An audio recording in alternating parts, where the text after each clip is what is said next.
성경에는 많은 하나님의 사람들이 나옵니다. 그 중에는 중요하다 여겨지는 성경의 인물들도 등장합니다. 그러나 우리의 구원을 위하여 사용하셨다라는 의미에서 중요한 인물이 있는 것은 사실이겠지만 하나님 앞에서는 모두가 귀하고 복된 하나님의 자녀인 것을 우리는 믿습니다. 그러므로 우린 너무 성경에 등장하는 그들의 화려한 이력에 주목하지 않았으면 좋겠습니다. 왜냐하면 성경에 얼마나 기록이 됐든지 그러하지 않든지 그들은 모두 하나님이 사랑하는 자요, 하나님께서 부르신 자며 하나님께서 사용하신 자이기 때문입니다. 그러므로 우리의 신앙도 그렇기를 원합니다. 보여지는 신앙이 아니라 하나님이 인정하시는 신앙 되기를 간절히 소망합니다. 바로 우리의 일상에서 진짜 예수 믿는 사람으로 살아가시는 저와 여러분 되기를 간절히 원합니다. 오늘 성경에는 고넬료라는 사람이 등장합니다. 성경의 고넬료처럼 이렇게 구체적으로 그의 직업과 그의 행실이 기록된 사람이 얼마나 될까라고 생각될 정도로 고넬료는 그가 어떤 사람이었는지 성경이 매우 분명하게 보여주고 있습니다. 그러나 우리 그가 어떠한 일을 했느냐에 우리 마음을 뺏기지 않기를 바랍니다. 그러나 하나님께서 고넬료를 찾으셨다라는 그 사실에 우리 집중하며 말씀을 들을 수 있기를 바랍니다. 10장 1절로 8절까지 읽었으나 오늘은 부르심이라는 제목으로 그러므로 10장의 전체의 내용을 가지고 함께 말씀을 나눠보려 합니다. 성경에는 이름조차 기록되지 않는 수많은 증인들이 있습니다. 그런데 오늘 고넬료는 그 사람의 이름이 굉장히 분명하게 기록이 되고 있습니다. 그뿐만이 아니지요. 그에 대한 아주 구체적인 설명들이 등장하고 있는 것을 보면 확실히 그가 10장의 주인공인 것만큼은 맞는 것 같습니다. 그는 헤롯 아그리파 왕 밑에서 로마 군인들로 구성된 가이사랴에 주둔하는 로마 군대의 백부장이었습니다. 그의 직업은 로마 황제를 섬기는 일이었습니다. 그의 직업은 로마 황제를 위하여 목숨까지도 내놓는 군인이었습니다. 그의 직업은 나라로부터 받은 직업이었습니다.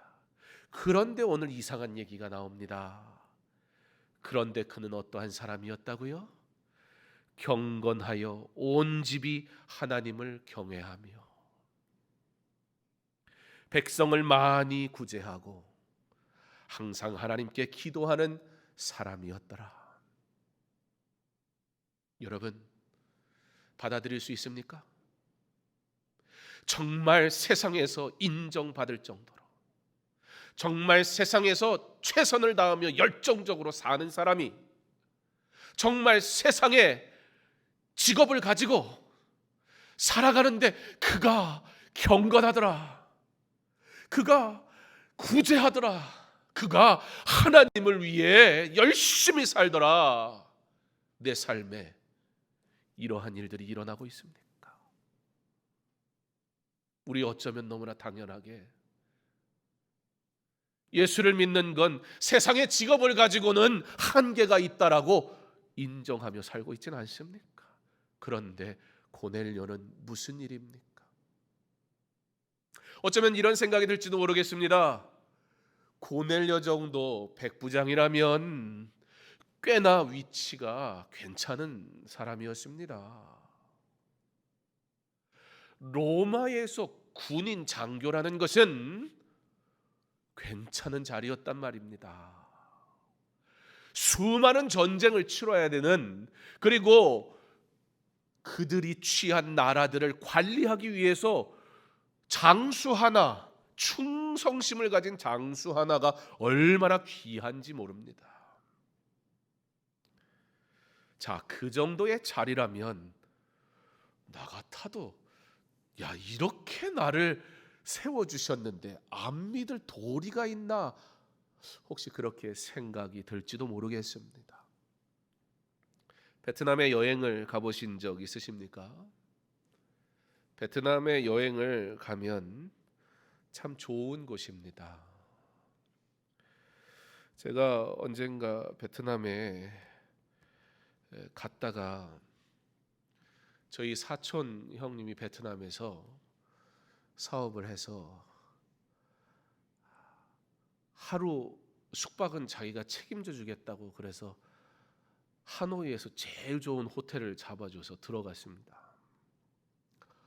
불편해서 못 있겠더라고요. 사람이 자기 수준만큼 살아야지 내 수준을 넘어서는 데 들어가 있으니까 세상 불편하더라고요. 사실 살짝 돈이 좀 아까웠습니다. 베트남은 여행객에게는 더할 나위 없이 참 좋은 나라인 것 같습니다. 돈만 있으면 괜찮게 누릴 수도 있을 것만 같습니다. 베트남에서 사업을 하시는 분이 혹시 계십니까? 베트남은 중국과의 관계가 역사적으로 좋지가 않습니다. 그래서 어느 정도 중국에게는 비협조적인 자세를 가지고 있습니다. 그러다 보니까 대부분의 동남아시아, 요즘은 동남아시아뿐만이 아니죠. 전 세계가 중국에 의해서, 아프리카는요 중국에 거의 다 먹혀버렸어요.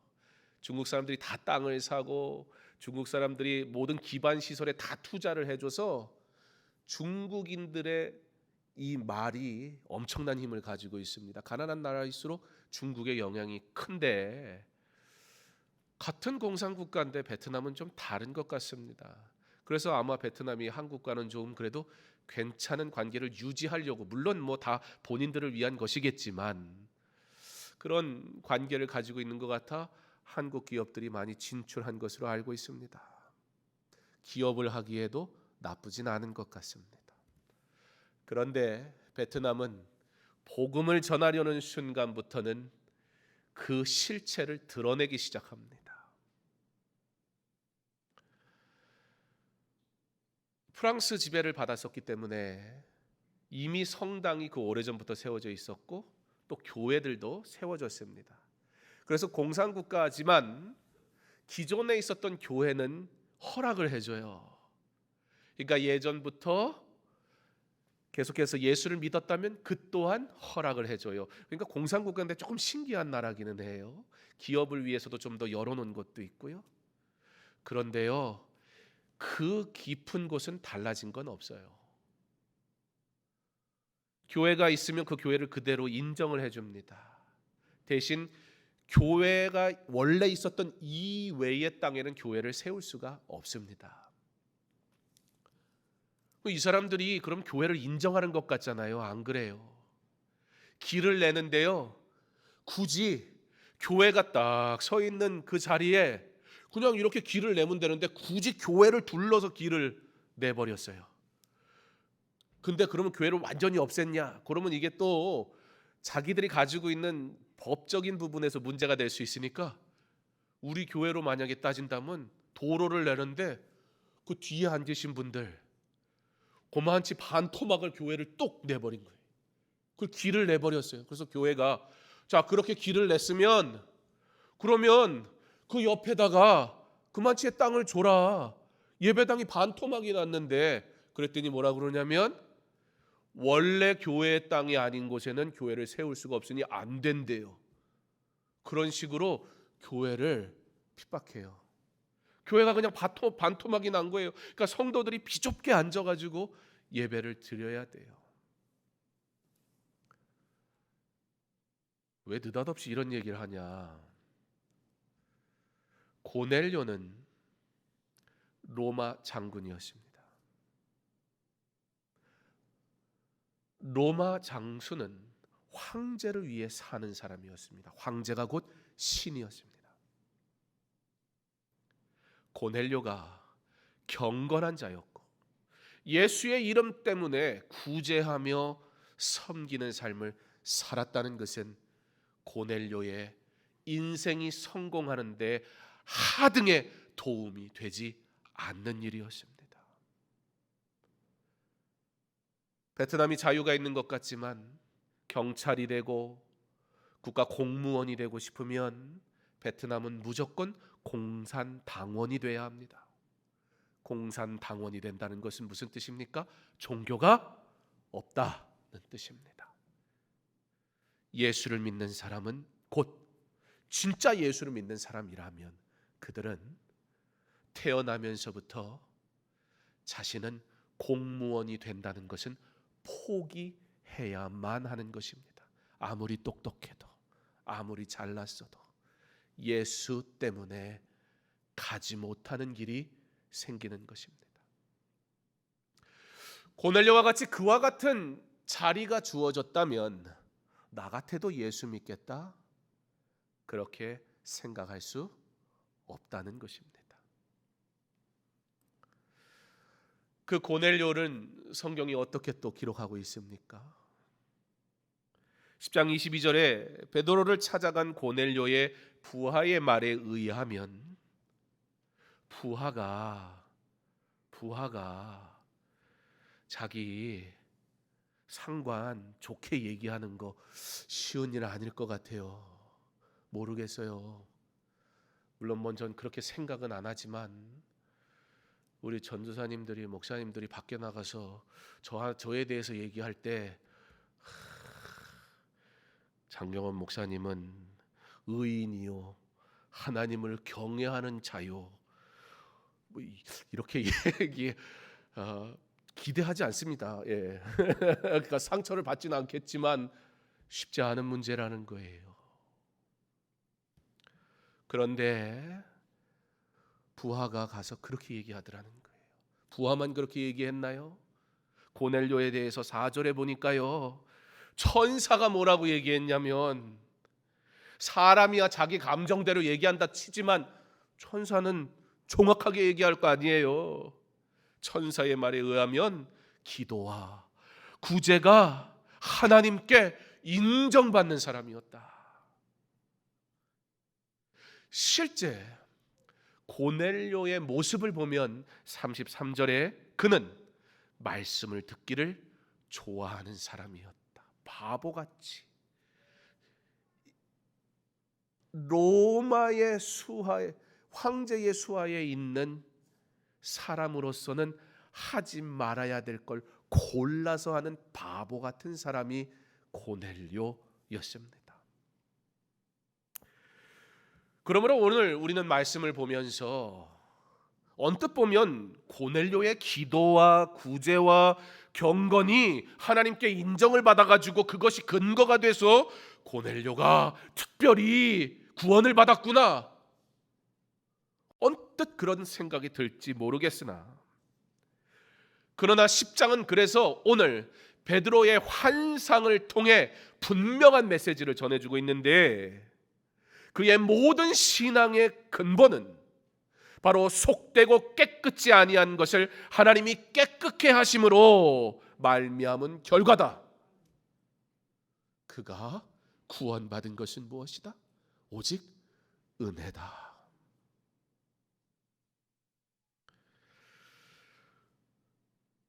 우리가 다음 주에 보게 될 텐데요. 사도행전 9장 말씀을요. 그 9장에 보면 사울의 회심의 사건이 나오지요. 사울 그리스도인 입장에서 보면 결코 용납할 수 없는 인생이었습니다. 왜 그런 사람을 구원합니까? 라고 말할 만한 자였습니다. 예수 믿는 사람을 죽이러 가는 길이지 아니었습니까? 예수님이 근데 그를 만나 주시잖아요. 학식 대단한 사람이었습니다. 열정, 자신이 믿는 바를 위해 자발적으로 다메섹까지 가서 죽이겠다고 나서는 열정 있는 사람이었습니다. 스펙? 여러분 어느 정도의 스펙을 자랑하십니까? 어느 정도면 이 정도면 괜찮은 사람이라고 자부하십니까? 그는 그 누구에게도 꿀리지 않는 사람이었습니다. 그런데 그에게 가서 안수해 주라고 아나니아에게 말씀하시니까 뭐라 그래요? 안 간대요. 못 간대요. 어떻게 그럴 수가 있네요. 이방인 아닙니까? 더군다나 예수 믿는 사람을 죽이는 사람 아닙니까? 9장 15절에 이 사람은 내 이름을 이방인과 임금들과 이스라엘 자손들에게 전하기 위하여 택한 나의 그릇이라. 누가 구원받은 것입니까? 하나님의 부르심에 은혜에 참여한 자가 구원받은 것입니다. 그와 같은 동일한 원리로 베드로를 향해 하신 말씀, 하나님께서 깨끗하게 하신 것을 내가 속되다 하지 말라. 똑같이 고넬료도 그의 경건이 근거가 아니라는 거예요. 하나님의 깨끗게 하심, 그것이 그로 은혜에 참여케 된 것이다.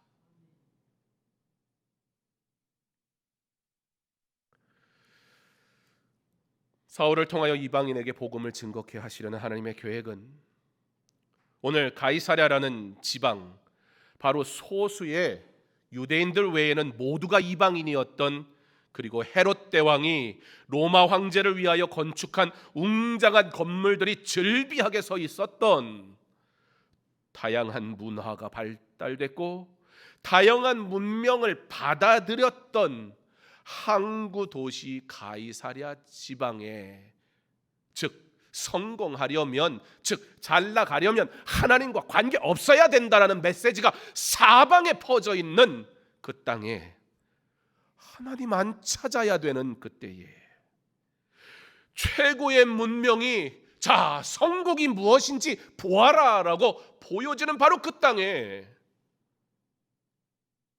바보같이 하나님의 은혜를 알았던 고넬료를 오늘 하나님께서 주목해 보시는 것입니다. 그의 경건이 아닙니다. 그의 구제가 아닙니다. 믿음이 무엇입니까? 예배가 무엇입니까? 무엇이 나로 오늘 하나님 앞에 나와 예배케 한 것입니까? 하나님 앞에 내 생각들을 내려놔야 합니다. 은혜, 모든 것이 은혜입니다. 이 고백으로부터 모든 것이 시작되는 것입니다. 하나님을 사랑하니 하나님께서 그의 기도도, 그의 경건도, 그의 구제도, 그의 열심도, 그의 섬김도 기쁘게 받으셨다는 거예요. 왜 섬기십니까? 은혜 때문에. 왜 예배드립니까? 은혜 때문에. 오직 은혜 때문에 주 앞에 예배하는 저와 여러분 되기를 소망합니다. 우리가 하나님의 자녀된 것은 이와 같이 하나님이 우리를 사랑하셨기 때문입니다. 그러므로 고넬료가 그렇게 했던 것처럼 우리는 경건한 삶이 기쁨이요 할까 말까가 아니라는 거예요. 예배마저도 우리의 선택이었던 때가 있었죠. 그렇잖아요. 아니 내가 안 와버리는데 누가 어떻게 하겠어요? 멱살을 잡아다가 교회로 끌고 오겠습니까? 그랬다가 큰일 나게요. 주를 위한 예배임에도 불구하고 언제나 그 예배의 주인공은 솔직히 나 아니었습니까? 내가 선택자였고 내 중심적으로 판단하였고, 심지어 예배드리는 그 순간도 내가 어떻게 해준 일이 되지 않았습니까? 그런데 이 자리에 앉아 있다고 예배가 아니라 누가 예배자입니까? 하나님의 은혜로 나왔습니다.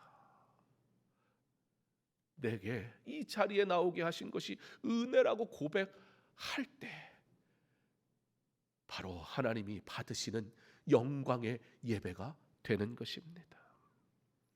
보여주는 신앙생활이 아니라 저 사람은 교회에 나와, 보여지는 신앙생활이 아니라 보이지 않는 곳에서도 여전히 하나님을 사랑하고 예배하는 경건한 성도의 삶을 사는 진짜 성도. 코로나 시대가 우리로 일상에서 우리가 어떤 존재인가, 한때는 아예 예배당에 나올 수 없게 된 우리의 민낯을 보게 했습니다.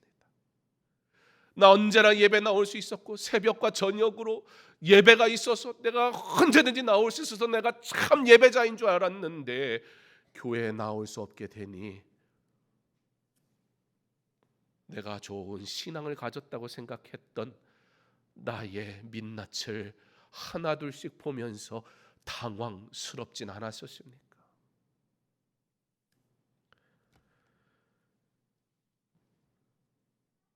내 신앙을 위해 제공되던 수많은 것들이 되지 않았을 때 우리는 당황하기 시작했습니다.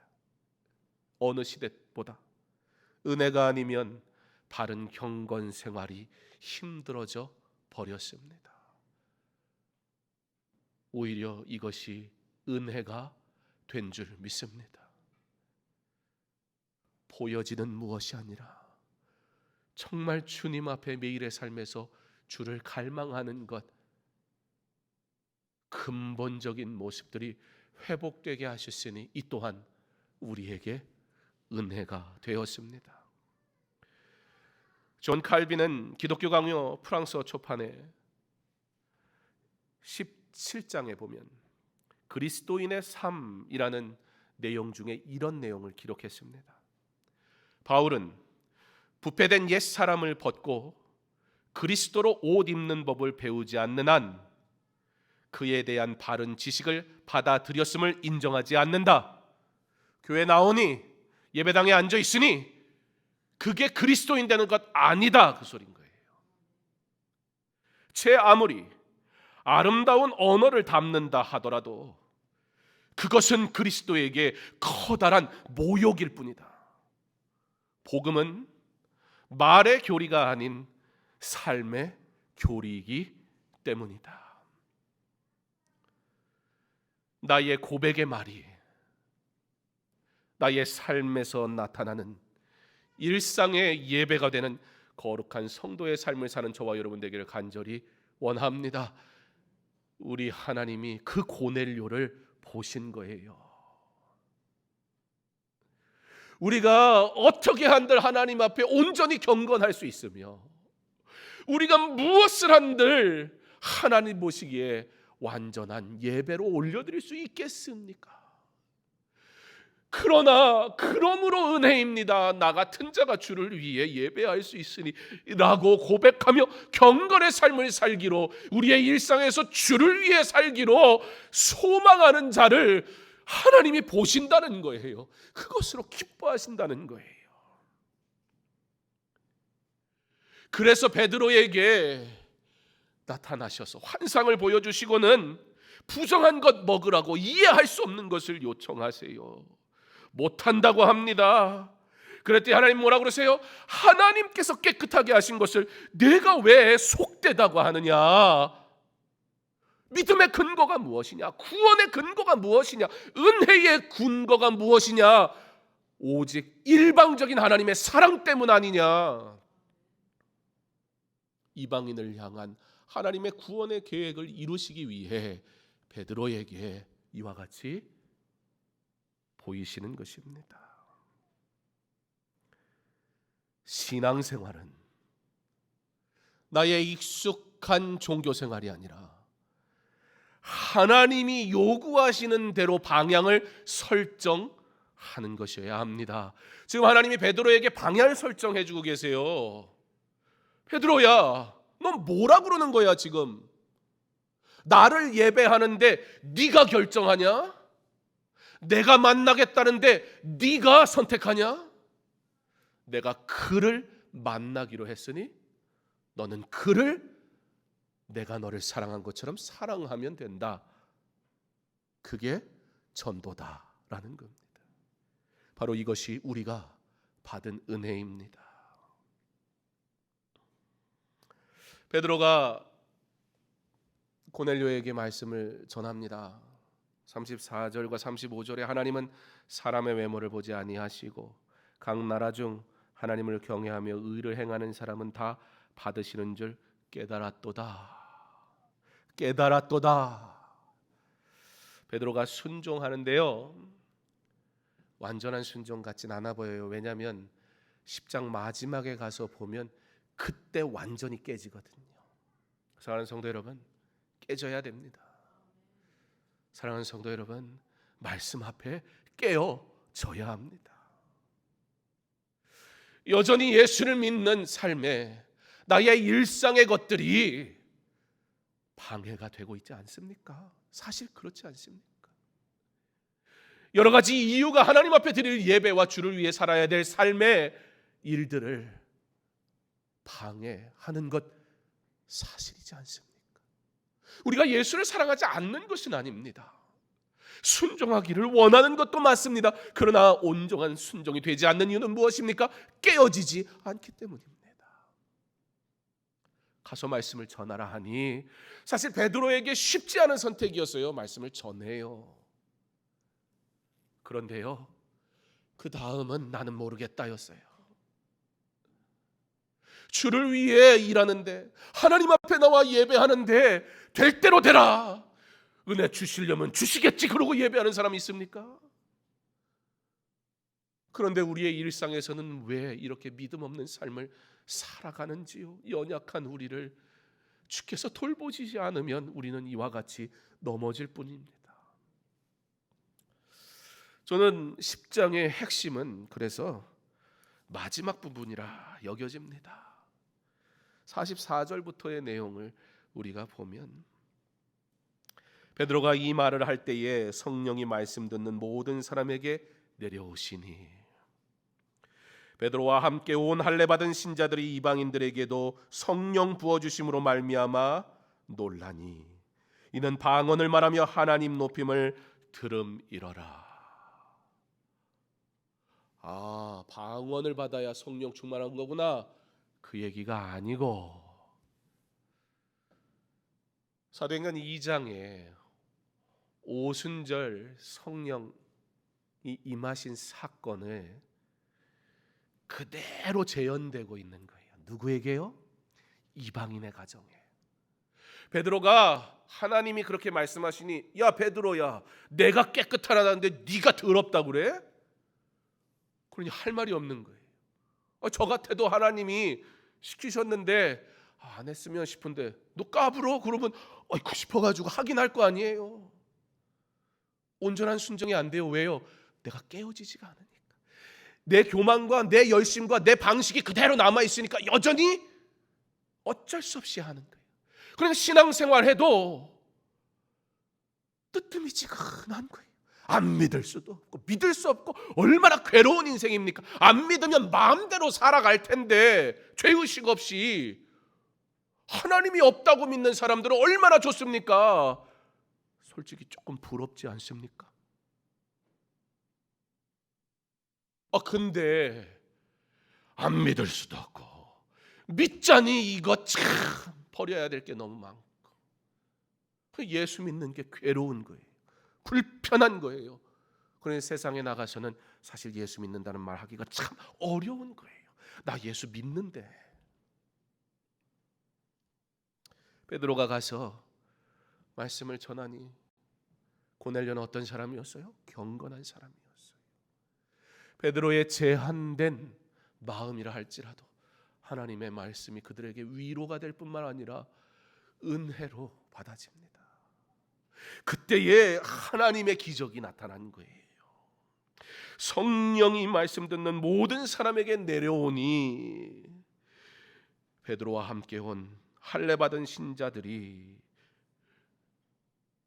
무슨 얘기예요? 할례 받은 신자들이 여기서 무슨 의미를 담고 있어요? 다르다는 거예요. 구별됐다는 거예요. 하나님 백성이라는 거예요. 우리만. 그 사람들에게 베드로하고 사람들이 온 거예요. 가라 하시니 그 사람들에게 성령이 임하시는 오순절의 사건이 똑같이 재현되는 일을 통해 그거의 증거가 무엇이었어요? 방언. 그때도 방언이 있었거든요. 여기서도 똑같은 방언이 일어나니까 뭐하게 만드는 거예요? 우리가 받은 성령이 더 좋은 성령이야, 이딴 소리 못하게 만드는 거예요. 그들에게도 동일한 하나님의 은혜가 임하였구나라는 사실에 충격을 받아요. 충격을. 그리고 비로소 베드로가 뭐라고 하느냐? 내가 너희들에게 세례를 주지 않을 이유가 없다. 하나님이 너희들을 구원하셨다. 무엇을 얘기합니까? 모든 것은 하나님의 은혜뿐이다. 우리는 선민이니까, 하나님의 백성이니까, 나는 은혜를 받을 만한 자니까, 나는 어릴 때부터 믿었으니까, 나는 주를 위해 무엇을 드렸으니까, 나는 이렇게 살았으니까, 많은 구제를 했으니까, 그 어떤 것도 우리로 구원받을 만한 자격을 얻게 하는 것이 아니요. 그러나 고넬료가 하나님의 은혜를 받으니 바보 같은 선택을 하더라. 경건한 삶을 살더라. 경건한 삶을 산다는 건 뭐예요? 어디서 드러나요? 일상에서 드러나는 거예요. 저는 예수를 믿습니다. 저는 예수를 믿기 때문에 그렇게 하지 않습니다. 저는 예수를 믿으니 그 길로 가지 않습니다 라고 세상이 이 길로 가야 성공하고 세상이 이 길로 가야 된다고 나에게 협박할 때 나는 예수를 믿는 사람입니다 고백할 수밖에 없는 삶을 그가 살았더라. 왜요?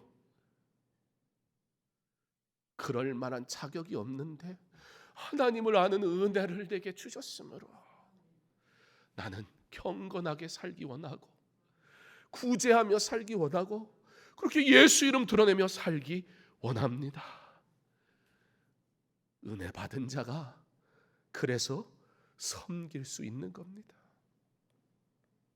베드로가 깨어지듯 우리도 하나님 앞에 온전히 깨어지기를 원합니다. 베드로가 깨어져서 그 하나님의 은혜에 참여할 수 있었던 것처럼 그 고넬료를 하나님이 기억하셨던 것처럼 아무리 어려운 시대를 산다 할지라도 하나님의 은혜를 알며 사는 우리 주께서 보시고 부르시고 지키시는 줄 믿으니 오직 하나님 영광 위에서 그 부르심의 은혜를 따라 하나님의 뜻을 나타내며 살아가는 저와 여러분 될 수 있기를 이 부르심의 은혜에 오늘도 감격하여 감사함으로 하나님께 영광 돌리는 저와 여러분 될 수 있기를 주님의 이름으로 축원합니다.